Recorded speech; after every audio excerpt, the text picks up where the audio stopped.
Get her out of here. Get that colored cleaning woman out immediately. Director Miller hissed into his deputy's ear, his eyes darting nervously toward the German physicist approaching the research building. She can't be anywhere near this briefing.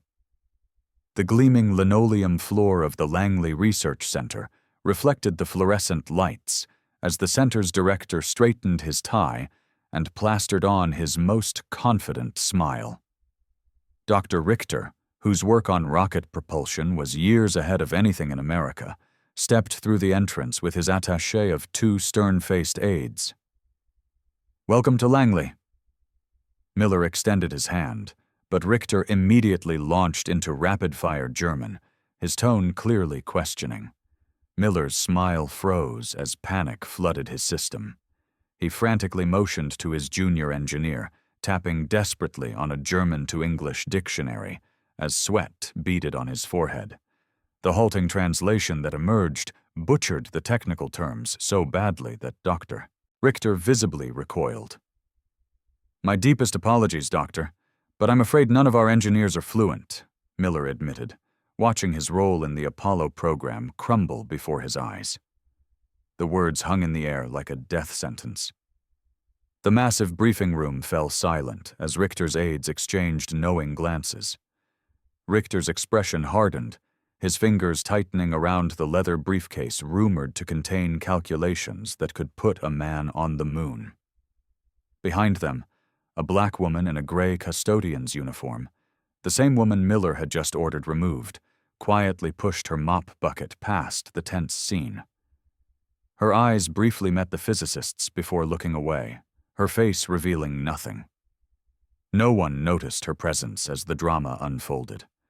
No one could see the Howard University mathematics diploma and Caltech postgraduate certificate hanging in her tiny, segregated apartment. And no one had any idea that in just a few hours, she would change everything. 3 hours earlier, the Langley Research Center had been a whirlwind of activity. The top-secret NASA facility, known for its cutting-edge aeronautics research, was preparing for perhaps its most important visitor yet. "Dr. Richter arrives at precisely 2 p.m., Miller announced during the emergency briefing, pacing the conference room with military precision. His work on multi-stage trajectory calculation is the key to beating the Soviets to the moon, and he's considering joining our team." He straightened his already impeccable tie. This could mean a decisive victory for all of us. The department heads nodded eagerly. The head of aerodynamics described the wind tunnel tests being prepared. The lead technician confirmed the simulation room's controls were calibrated exactly to the German specifications, Richter's preference, according to his government file. The liaison officer had arranged priority access to the center's most powerful computers. "Remember," Miller's voice dropped an octave, his eyes scanning each face. "Dr. Richter's genius is matched only by his impatience. One misstep, and we can kiss the moon landing goodbye." The head of the computing division raised her hand tentatively. "Sir, I heard Dr. Richter prefers to work in German. Should we arrange for a translator from the State Department?" Miller waved dismissively. "His aide assured me Dr. Richter speaks functional English. Besides, we've installed new calculation converters on all the mainframe terminals." He tapped a large console. "Latest IBM technology, practically instantaneous." As the meeting dispersed, Miller stopped the head of building services. "Frank, make sure your staff is invisible today. I want floors polished as if by magic. No guest should see your people working." Frank nodded. "Of course, sir. They know the drill." Outside the meeting room, the center transformed. Classified documents were secured. Engineers practiced their most professional demeanors. Military police discreetly scanned the perimeter. Langley wasn't just a research center today. It was a stage, and every scientist and actor with a precisely defined role in an elaborately choreographed performance. At the center of it all stood Miller, making minute adjustments to everything from the chalkboard's alignment to the precise temperature of the coffee. His 20-year rise from junior engineer to center director had been built on attention to such details. The Richter meeting wasn't just about the nation's future, it was about his own. The administrator had hinted that successfully securing Richter could mean a promotion to mission director in Houston. Miller checked his watch. 1 hour until Richter arrived. He straightened a slightly crooked portrait of the president and allowed himself a moment of satisfaction. Everything was perfect. Everything was under control. In the East Wing's advanced theory room, Sarah Johnson methodically wiped down the massive chalkboards, her movements efficient and practiced. At 32, she'd been part of the custodial staff for nearly 4 years. Invisible labor in a visible world of ambition. She carefully erased old equations, leaving the chalk trays perfectly clean. From her cart, she selected the specific chalk dust filters requested for this room. White chalk from Germany's Bavaria region. Proper use requires an application angle that minimizes particle drift, she murmured to herself in perfect, unaccented German, adjusting a ventilation screen. Her fingers briefly brushed against a book in her work bag. Dog-eared pages of advanced orbital mechanics peeking out beside a well-worn German-English dictionary. The walkie-talkie on her hip crackled. All custodial staff need to finish current areas and remain in service hallways, Frank's voice instructed. VIP arrival in 50 minutes. Understood, Sarah responded, quickening her pace. As she polished the observation window, her reflection fragmented across the pane. Bachelor's in mathematics, postgraduate certificate in celestial mechanics, fluent in German, proficient in Russian and Fortran, all leading to pushing a mop bucket through America's most advanced research center. 4 years ago, she'd returned from a postgraduate program in Germany with dreams of working in the space program. 300 rejection letters later, her family's financial needs demanded payment. Langley had been hiring for the janitorial staff. Temporary, she'd told herself. Yet here, she remained. She'd watched countless mission briefings from the periphery, silently correcting flawed calculations in her head while emptying wastebaskets. She'd overheard discussions where the fate of multi-million-dollar rockets changed hands while she earned less than $2 an hour. The irony wasn't lost on her. In a nation desperate for scientific minds, her skills remained hidden behind a uniform that rendered her functionally invisible. As Sarah finished the room, she glanced at her watch. Still time to review the German physics journal she'd been reading during breaks. She pulled it from her bag as her phone in her locker buzzed with a reminder about her mother's past-due medical bill.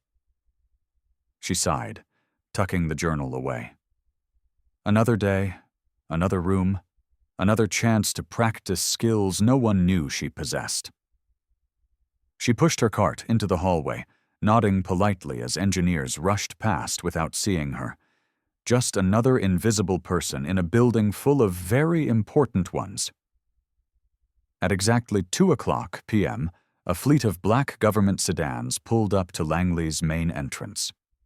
The military guard snapped to attention as the security team emerged first, scanning the entrance with practiced efficiency. Miller stood at the front, surrounded by his lead engineers, all wearing their most confident smiles. The main building had been cleared of non-essential personnel, a testament to the importance of this arrival. When Dr. Richter stepped from the second vehicle, the air seemed to electrify. Despite being in his 60s, he moved with the energy of a much younger man. His gray suit was clearly European, his black tie a stark line against his white shirt. Behind him followed 2 aides, each carrying identical leather briefcases. "Welcome to the Langley Research Center, Dr. Richter." Miller stepped forward with an extended hand. "We're honored by your presence." Richter offered a curt nod and a brief handshake. Then, turning to his aides, he began speaking rapidly in German. The sharp tones of the language filled the hall as his team nodded and responded in kind. Miller maintained his smile while panic flickered in his eyes. The conversation was clearly more extensive than simple pleasantries. He glanced at his chief theorist, ready to deploy the man's college-level German if necessary. One of Richter's aides, a younger man with sharp eyes, noticed Miller's discomfort and spoke in accented English. Dr. Richter is expressing his initial impressions of your facility. He appreciates the structural integrity. Wonderful, Miller brightened. Please let him know we've prepared the primary briefing room according to his specifications, and our simulation team has created a special program incorporating authentic Newtonian physics. As the entourage moved toward the briefing room, engineers appeared from seemingly nowhere to carry the briefcases. In the background, Sarah pushed her cart along the perimeter of the hallway, keeping to the shadows as instructed. Her eyes followed the group, her ears picking up every word of the German conversation, including Dr. Richter's actual comment. The design is adequate, but I'm concerned about their understanding of theoretical necessities. An hour later, Miller led Dr. Richter and his team on a tour of the center's premium facilities. They moved through the wind tunnel with its imported German turbines, past the telemetry lab where the technicians presented sample data, and into the grand simulation room where Miller enthusiastically described how it could be programmed for lunar orbital insertion. Throughout the tour, Richter spoke primarily to his team in German. His aide, introduced as Mr. Schmidt, provided occasional translations, but Miller sensed he was missing critical information. Richter's expressions remained unreadable. His questions, filtered through layers of translation, seemed to dilute their meaning. As they entered the center's primary briefing room for the formal presentation, Miller felt sweat beading at his collar. The stakes were too high for miscommunication. Our presentation today outlines the lunar mission parameters, Miller began, as his team distributed classified folders. We've included orbital analysis, propulsion projections, and proposed launch windows, Schmidt translated. But Richter's attention had already shifted. He was asking something to his aides, gesturing toward the chalkboards filled with complex equations. Dr. Richter is inquiring about the mission's re-entry corridor, Schmidt explained. Specifically, he wants to know about the heat shield ablation calculations and how they compare to the V-2 rocket's atmospheric friction data. Miller blinked, unprepared for such a specific question. Well, that's an excellent question. Perhaps I could have our materials team prepare a detailed response. Richter interrupted with a longer question, his tone more insistent. Schmidt hesitated. He's asking about recent changes to the specific impulse calculations for cryogenic fuels, particularly how they affect lunar injection trajectories. The room temperature seemed to rise 10 degrees. Miller's carefully planned presentation was derailing into territory he hadn't prepared for. He reached for a reference manual. Let me make sure I understand the question correctly, he said, fumbling through the index. Could Dr. Richter repeat his concerns about impulse trajectories? Richter spoke directly to Schmidt, who relayed the question. Miller's chief engineer attempted an answer, but the explanation came back mangled through Schmidt's non-technical German. The absurdity of the miscommunication hung in the air. One of Richter's aides stifled a smirk. Richter's expression darkened. Miller tried again, speaking more slowly to Schmidt. This time the translation came back as, fuel ice happy travel path, change question important now. Richter set down his folder and said something sharp to Schmidt. He looked uncomfortable as he translated. Dr. Richter wonders if you're properly prepared for this meeting. He says these are basic questions any program seeking to go to the moon should anticipate. The presentation hadn't even properly begun, and already Miller could feel the opportunity slipping away. He glanced desperately at his engineering team, who looked back with equal helplessness. In the hallway outside, Sarah moved silently with her cleaning cart, catching fragments of the conversation through the partially open door. She winced at both the mangled translations and the increasing tension in the room.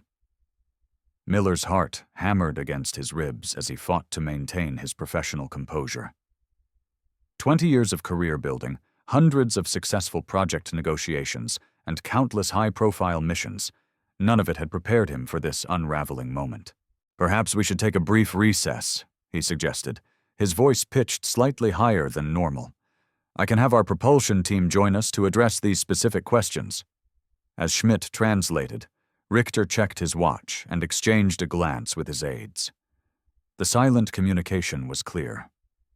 Their time was valuable, and it was being wasted. In that moment, Miller's career flashed before his eyes.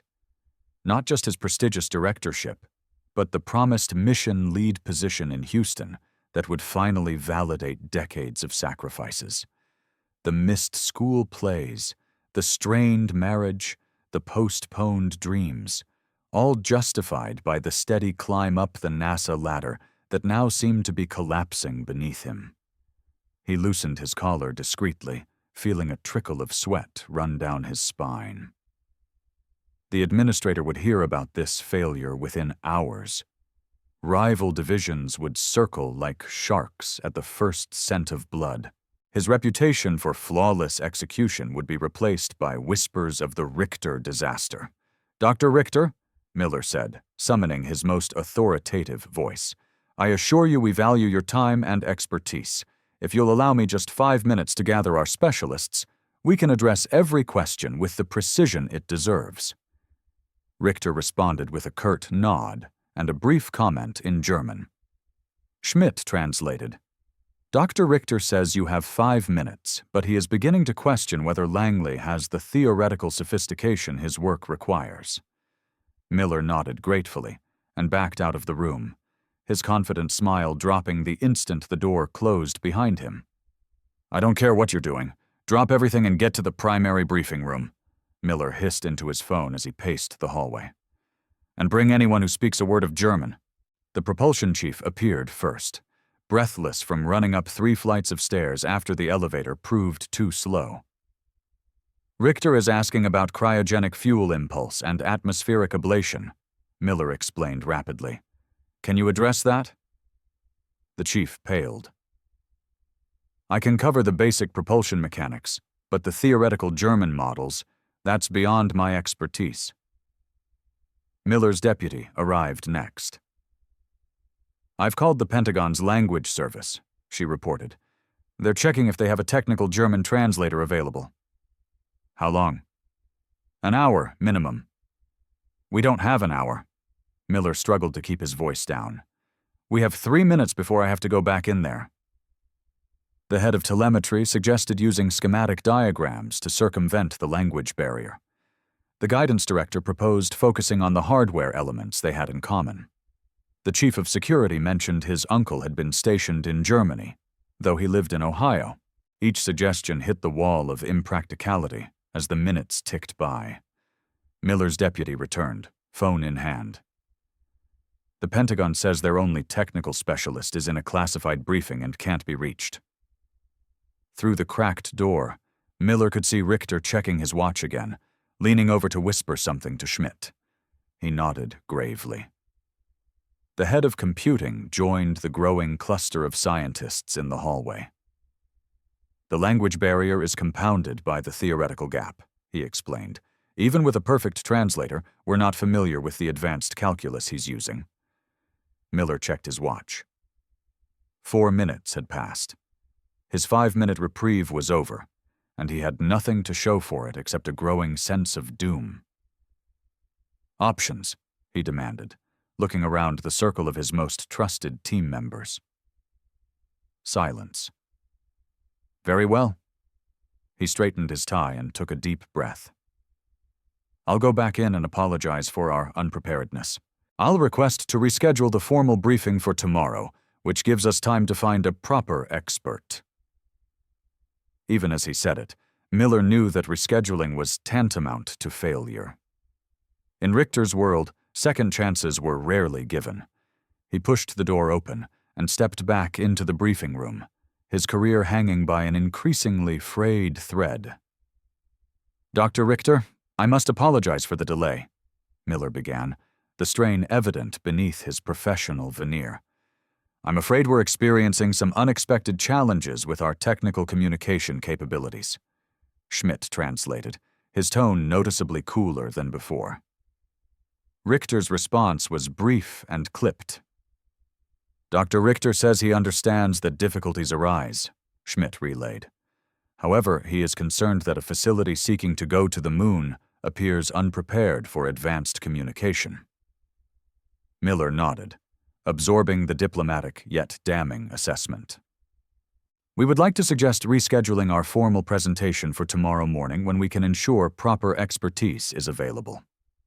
As Schmidt translated this proposal, Richter's expression shifted from mere disappointment to something closer to decision. He conferred quietly with his aides, several of whom were already closing their folders and checking their watches. Schmidt hesitated before translating. "Dr. Richter has meetings with Caltech and the Jet Propulsion Lab during his visit. He says perhaps it would be more efficient to focus on those meetings instead." The carefully chosen words didn't mask the reality. Richter was preparing to walk away, not just from this meeting, but from Langley entirely. Miller felt the blood drain from his face. "Please assure Dr. Richter that we value his time immensely. Perhaps we could continue with the portions of our presentation that don't require detailed German, and I can have my team work through the night to prepare." Richter held up his hand, silencing Miller mid-sentence. He spoke directly to Schmidt, no longer bothering to include Miller in his gaze. Schmidt's professional mask slipped slightly as he translated. "Dr. Richter is considering whether continuing this meeting is worthwhile. He suggests that a program unable to communicate effectively with its key partners may not be prepared to manage a lunar mission." Richter turned to the aide on his left and murmured something that made the man nod and begin writing in a notepad. Even without translation, the meaning was clear. Alternative arrangements were being considered. In the hallway outside, the lead engineers watched through the glass panel as their opportunity and Miller's career teetered on the brink of collapse. Throughout the unfolding disaster, Sarah had remained in the hallway, ostensibly polishing a brass fire extinguisher housing. 4 years of custodial work had perfected her ability to become part of the background, invisible yet ever present. But unlike the scientists who saw only crisis, she heard every word exchanged in both languages. She understood Richter's frustration about specific impulse miscalculations affecting re-entry vectors. She recognized his references to Tsiolkovsky rocket equations that would impact potential trajectory adjustments. Most importantly, she caught the subtle implication in his tone that suggested this wasn't merely about language. It was a test of Langley's theoretical physics acumen. As she wiped the same section of brass for the 3rd time, Sarah felt the familiar weight of decision pressing upon her. The same weight she'd felt with each rejection letter, with each notice for her mother's medical bills, with each day her education and abilities remained hidden behind a gray uniform. Through the briefing room's glass panel, she watched Miller's increasingly desperate attempts to salvage the meeting. She saw Richter's aides exchanging knowing glances. She noted Schmidt's subtle mistranslations that actually softened Richter's more cutting remarks. Sarah's hand stilled on the brass. The engineers huddled in the hallway were too absorbed in their panic to notice her. The invisible woman suddenly deep in thought. Sarah's mind raced. 4 years of careful separation between her work life and her capabilities. 4 years of protecting herself from the disappointment of being overlooked yet again. She had learned the hard way that offering her skills uninvited often led to reprimand rather than appreciation. The memory of her previous job interview still stung. After solving a sample problem on the board, the interviewer had told her, "We don't hire colored girls for engineering roles. Maybe try the computing pool." Since then, she'd kept her abilities carefully concealed, using her paycheck to slowly pay down her family's debts while applying for positions better suited to her qualifications every night after her shift. 217 applications in the past year alone, 63 polite rejections, 0 offers. Now, watching the Richter meeting disintegrate, Sarah felt conflicting impulses collide. Professional self-preservation urged caution. Why risk humiliation for a program that saw her only as hands that cleaned floors? What did she owe Miller, who had never once looked her in the eye when passing in the hallway? Yet something deeper pulled against these practical concerns. Pride in her abilities, frustration at their continued waste, and perhaps most powerfully, a sudden crystal-clear vision of Richter walking away, taking with him not just Langley's opportunity, but hers as well. If Langley secured the lunar contract, expansion would follow. New positions would open, theoretical divisions would form. For the first time in years, Sarah felt the stirring of genuine possibility. Her hand moved to her employee badge, the small plastic rectangle that identified her only as custodial staff. The moment of decision had arrived. Sarah leaned her mop against the wall and straightened her uniform. She smoothed back a strand of hair that had escaped her practical bun and straightened her shoulders. 4 years of invisibility were about to end. Inside the briefing room, Richter was already gathering his materials. Miller's face had taken on the waxy pallor of a man watching his career evaporate before his eyes. "Dr. Richter," Schmidt was saying, "perhaps we should consider our afternoon flight to California, excuse me." Sarah's voice cut through the tension as she stepped into the doorway. Every head turned, expressions ranging from confusion to irritation at the interruption. Miller recovered first. "Not now," he said sharply, making a dismissive gesture. "We're in the middle of an important meeting." Sarah ignored him, focusing instead on Richter. She took a deep breath and spoke in perfect, academically precise German. "Respected Dr. Richter, I couldn't help but overhear your questions about the covariant derivatives in your trajectory equations. Perhaps I might offer some assistance." The room froze. Richter's eyebrows shot up in genuine surprise. The first unguarded expression he'd shown since arriving. Schmidt's mouth opened slightly. The engineers exchanged glances of confusion. Miller stared at Sarah as if she'd suddenly materialized from another dimension. "What? What are you doing?" he stammered. Richter recovered quickly, studying Sarah with new interest. He responded in rapid German, deliberately using complex physics terminology and regional dialect variations, testing her.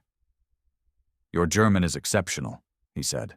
"Perhaps you can explain how lunar gravitational perturbations would affect a powered descent, factoring for non-uniform mass concentrations." Without hesitation, Sarah responded with a detailed explanation of the Mascon effect, citing specific gravitational potential functions and comparing them to similar orbital challenges in Russian rocketry. As she spoke, the atmosphere in the room transformed. Richter's aides straightened in their chairs, several taking notes. Schmidt watched with professional assessment, his expression a mixture of surprise and respect. Miller's shock gave way to confusion, then to the dawning realization of unexpected salvation. His eyes darted between Sarah and Richter, tracking the animated conversation he couldn't understand but could clearly see was going well. "If you don't mind my asking," Richter said, gesturing to Sarah's custodian uniform, "how does someone with your theoretical knowledge come to be working in this capacity?" Before Sarah could answer, Miller stepped forward, his composure partially recovered. "I believe we should continue this conversation properly," he said, pulling out a chair at the conference table. "Please, join us. I'm sorry, your name is?" "Sarah," she said simply. "Sarah Johnson." Miller's smile didn't reach his eyes as he guided Sarah to a seat at the conference table. "Miss Johnson will assist us while we locate our official expert," he explained to the room, his tone suggesting this was a temporary measure, a band-aid rather than a solution. Leaning close to Sarah, he whispered urgently, "What department are you with exactly?" "Custodial, sir," Sarah replied, maintaining her composure despite the tension crackling around her. Miller's smile faltered. "Custodial," he repeated, as if the word itself were problematic. His eyes flicked nervously to Richter, who was watching their exchange with interest. "And you speak German, how exactly?" "I studied at the Max Planck Institute," Sarah said. "I have a certificate in celestial mechanics and orbital dynamics." The information hit Miller like a physical blow. His whisper became more strained. "And you didn't think to mention this during the hiring process?" "It was on my application," Sarah replied simply. "Page 2, under additional qualifications." Before Miller could respond, Richter addressed Sarah directly in German, asking about her thoughts on the center's heat shield design for atmospheric re-entry. As Sarah began to answer, Miller interrupted. "Perhaps we should stay focused on the mission parameters," he suggested, reclaiming control of the meeting. "Miss Johnson can translate my points for Dr. Richter, but let's maintain our agenda." He signaled to his deputy, who hurried forward with the briefing folders. "Tell Dr. Richter we'll proceed with our overview of the launch vehicle," he instructed Sarah, his tone making it clear she was to serve as a conduit, not a participant. Sarah translated Miller's request, but Richter waved it away, continuing his direct conversation with her about advanced physics. Miller cleared his throat loudly. "Miss Johnson, please explain to Dr. Richter that we have prepared an extensive presentation on exactly these topics, which I would be happy to walk him through." The underlying message was unmistakable. "Return to your proper place. You are here to translate, not contribute." Sarah hesitated, caught between her momentary visibility and the habit of professional acquiescence that had sustained her employment for 4 years. The conference room had become a battlefield of unspoken power dynamics. Miller stood at the head of the table, presentation remote in hand, his authority visibly challenged. Richter remained seated, his attention fixed on Sarah rather than the projection screen. The engineering team hovered uncertainly near the walls, while Richter's aides watched the unfolding situation with analytical interest. Sarah felt the weight of every gaze. This moment, this exact crystalline moment, would determine whether she stepped back into invisibility or finally claimed the professional recognition she'd spent years preparing for. She turned to Miller, speaking in English so everyone would understand. "Mr. Miller, Dr. Richter is specifically interested in how Langley plans to solve the N-body problem for the Earth-Moon system. He's concerned that the existing calculations reflect a two-body assumption rather than a multi-body reality." Miller's expression tightened. "And how exactly would you know what's in our calculations, Miss Johnson?" The question hung in the air, pointed, accusatory. Sarah straightened in her chair. "I wouldn't, but I do know that Dr. Richter just expressed that concern to his aides." She switched to German, addressing Richter directly. "Dr. Richter, perhaps I could provide some context. My name is Sarah Johnson. I hold a degree in mathematics and a certificate in celestial mechanics. I lived in Munich for 2 years while completing my education, and I've worked extensively on multivariable calculus applications." She paused, then added in English for the benefit of the room. "I'm currently part of the custodial staff here at Langley, but my background might be helpful in facilitating today's discussion." The directness of her self-introduction silenced the room. Miller's face flushed with a mixture of embarrassment and anger.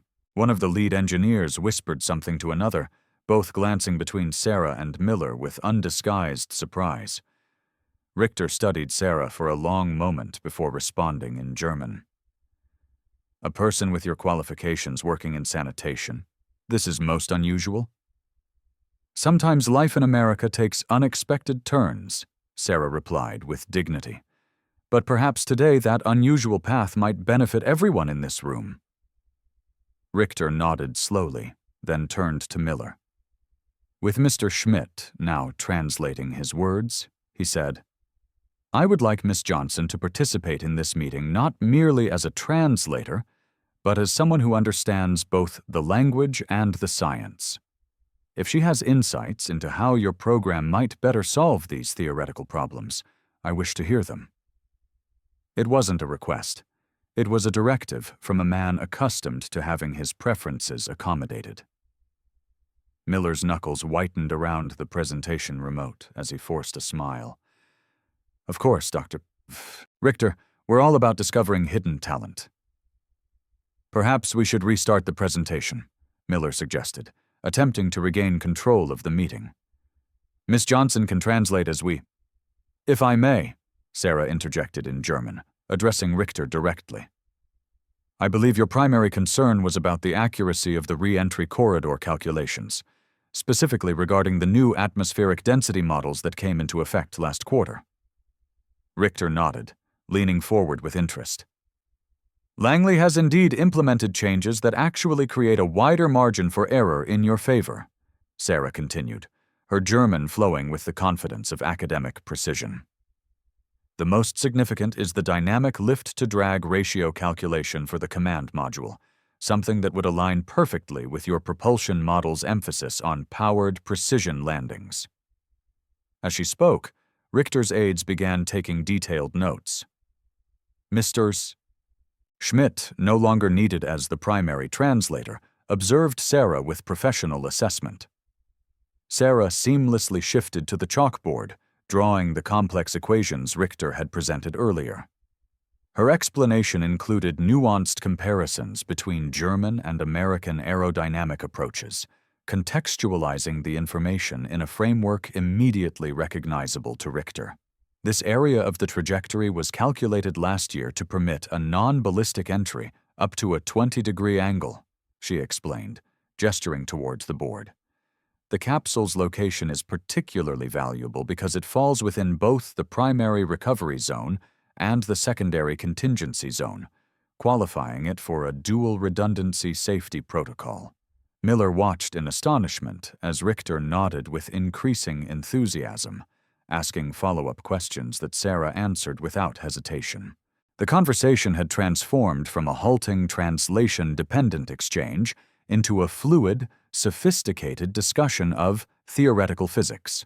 For the first time since the meeting began, Richter smiled, a genuine expression that transformed his stern countenance. "You understand our perspective," he said to Sarah. "This is refreshing. Most American scientists approach our work with assumptions that miss theoretical nuances critical to success." Miller glanced at his engineering team, silently communicating a clear message. Whatever was happening, it was working. The mission might be saved after all, though not in the way anyone had anticipated. As the conversation progressed, Richter's curiosity about Sarah became evident. Between discussions of trajectory optimization and engine thrust, he asked about her background. "You mentioned the Max Planck Institute," he said. "What led you there?" "I received a prestigious grant during my undergraduate studies," Sarah explained, briefly translating the exchange for Miller's benefit. "I was originally focused on pure mathematics, but became fascinated by the critical role of physics in real-world applications." She described her 2 years in Germany, beginning with intensive language immersion, followed by specialized courses taught entirely in German. Her thesis had examined gravitational assist maneuvers in multi-body systems. "My mentor was Dr. Vogel at the Institute for Physics," she added. Richter's eyebrows rose. "Dr. Vogel is my wife's nephew, a brilliant theorist." This unexpected connection shifted the atmosphere further. Richter was no longer merely impressed by Sarah's scientific knowledge. He now viewed her through the lens of shared academic networks and cultural understanding. Miller, sensing the conversation's importance despite understanding only fragments, asked Sarah to explain what was being discussed. "Dr. Richter and I discovered we have a connection through my former mentor in Germany," she summarized, We're discussing how my research on gravitational maneuvers might be relevant to his mission planning. Miller nodded, his expression a complex mixture of relief at the meeting's positive turn and discomfort at the revelation that a custodial employee possessed qualifications exceeding most of his senior staff. And how exactly did someone with your background end up? Miller gestured vaguely at her uniform, letting the question hang unfinished. That's a longer story, Sarah replied with diplomatic brevity, turning back to Richter to continue their discussion. The conversation evolved beyond mere translation into a sophisticated exploration of interplanetary travel. Sarah wasn't simply conveying words. She was bridging scientific cultures, providing insights that neither Miller nor Richter had anticipated. Langley's current simulator already incorporates several elements that your propulsion models require, she noted, gesturing to the briefing materials. The emphasis on manual override, the modular design of the guidance system, the attention to fuel slosh dynamics in the tanks. These align with engineering principles that matter to German scientists. She then shifted to addressing specific weaknesses, translating her observations for Miller's benefit. The facility lacks dedicated computational resources for fluid dynamics and has limited theoretical support for non-linear systems, which are critical for deep space travel, she explained. Additionally, the current programming languages don't easily integrate with platforms like ALGOL, which your team's models are written in. Miller blinked, taken aback by the precision of her analysis. These were issues his team hadn't even considered. Richter nodded appreciatively. You understand nuances that most American programs miss entirely, he said. These are exactly the points we look for when considering collaborative partners. Sarah's knowledge extended beyond theoretical understanding. When Richter inquired about specific competitor programs in Russia, she offered detailed comparisons drawn from her academic research, providing context that impressed even Richter's specialized aides. As the discussion progressed, Miller watched his presentation, the one he'd spent weeks perfecting, remain unused on the screen. Instead, Sarah had created something far more valuable, a dynamic, responsive conversation that addressed Richter's actual concerns rather than following a predetermined script. When Richter mentioned a particular challenge his other projects faced with orbital decay, Sarah suggested an innovative orbital boosting maneuver that would satisfy both mission safety and fuel efficiency requirements. The solution was so practical that Richter asked one of his aides to make detailed notes. This is precisely the kind of creative problem-solving that successful space ventures require, Richter remarked, clearly impressed. Where did Langley find you? Before Sarah could answer, Miller interjected. Miss Johnson is a recent addition to our theoretical physics team. The lie hung awkwardly in the air as Sarah's uniform told a different story.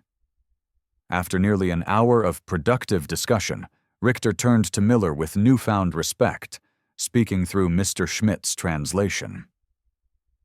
Your center has impressive potential for integration into our advanced rocketry program, he said. Miss Johnson has highlighted compatibility factors I hadn't previously considered. Miller nodded, relief washing over his features. We're fortunate to have her expertise available today. Richter's gaze shifted between Sarah's professional demeanor and her custodial uniform, the contrast increasingly impossible to ignore. May I ask, he said directly to Miller, what is Miss Johnson's official position at Langley?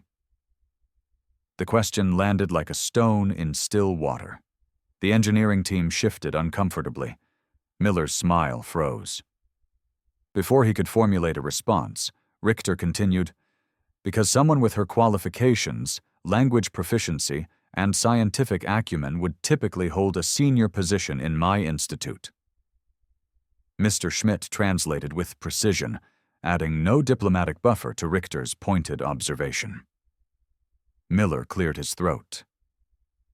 Miss Johnson currently works in our building services department.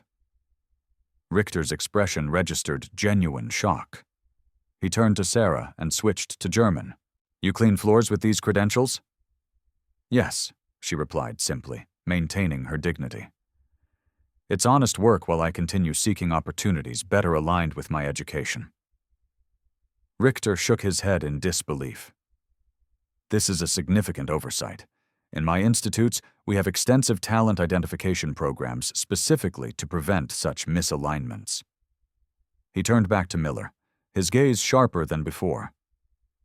Mr. Miller, I find it concerning that your organization has someone of Miss Johnson's caliber wiping chalkboards, rather than contributing to your lunar mission.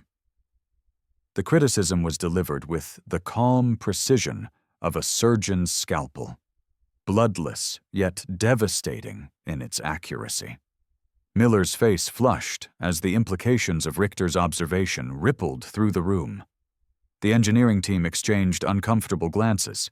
Frank, the head of building services who had slipped into the back of the room during the discussion, stared at Sarah with newfound awareness. There has clearly been a misunderstanding of Miss Johnson's qualifications, Miller said, his voice strained with forced cordiality.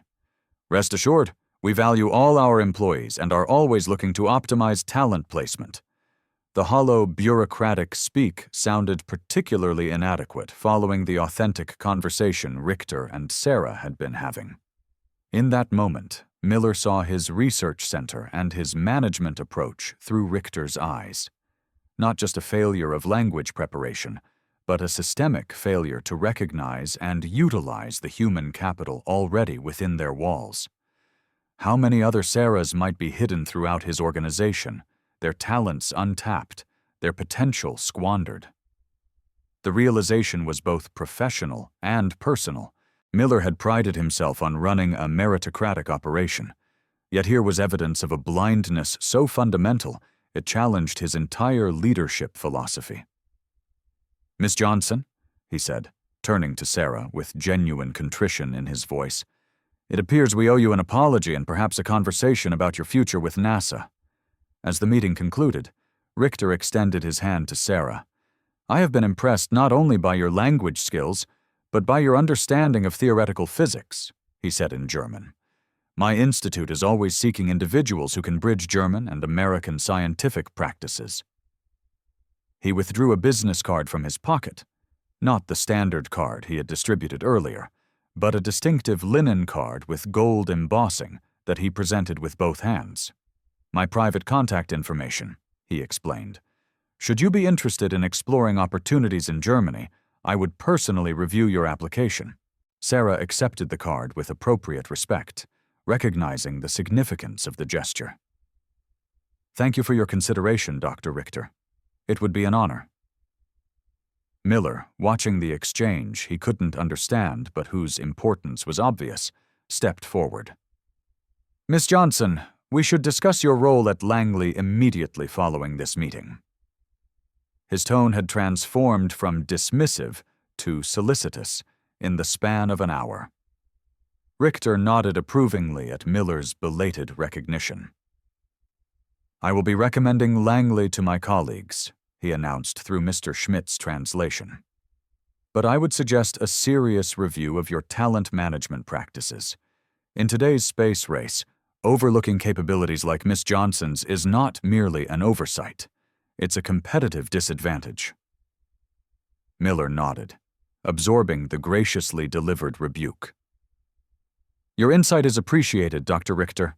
I assure you we'll be implementing changes. As the meeting dispersed, the engineering team surrounded Richter, escorting him toward the simulators for a celebratory demonstration. The crisis had transformed into triumph, the mission rescued from the brink of disaster. In the momentary quiet of the emptying briefing room, Sarah stood alone, still processing the seismic shift in her circumstances. The weight of invisibility had lifted, replaced by the vertigo of sudden recognition. Frank approached hesitantly. I had no idea, he said, gesturing to the chalkboard where Sarah had proven her brilliance. All this time? It's all right, Sarah replied, her fingers lightly touching Richter's business card. Some talents are just waiting for the right moment to be discovered. 1 month later, Sarah stepped off the elevator onto the executive floor of the Langley Research Center. Her gray custodian's uniform had been replaced by a tailored dress and a crisp white lab coat. Her practical work shoes upgraded to modest heels that clicked confidently against the polished floor. The employee badge hanging from her lapel now read, Trajectory Analyst, Space Task Group, a position created specifically for her. As she passed the security desk, several engineers nodded respectfully. The same men who had once looked through her now saw her clearly. Her new office, formerly a rarely used storage room, had been renovated to include a personal chalkboard and advanced calculating machine. The bookshelf displayed rocketry texts alongside German physics journals.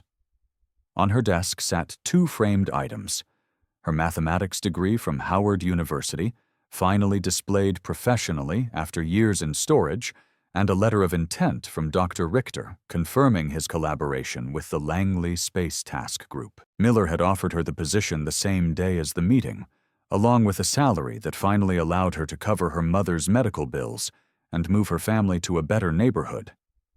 But more valuable than the compensation was the opportunity to fully utilize her skills and education for the first time since returning from Germany.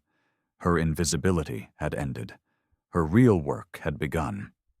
In the center's main auditorium, Sarah stood before 30 staff members from various departments: custodial, administrative, technical support, and the human-computer pool. Each wore their standard uniform, but today they weren't here to file or clean. They were here to be seen. "Welcome to the first session of the Langley Advancement Initiative," Sarah began. "Each of you was invited because you indicated on our survey that you possess skills, education, or language abilities not currently utilized in your position." On the screen behind her, a simple mission statement appeared.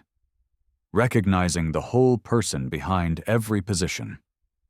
1 month ago, I was wiping down a chalkboard outside this very room, she continued.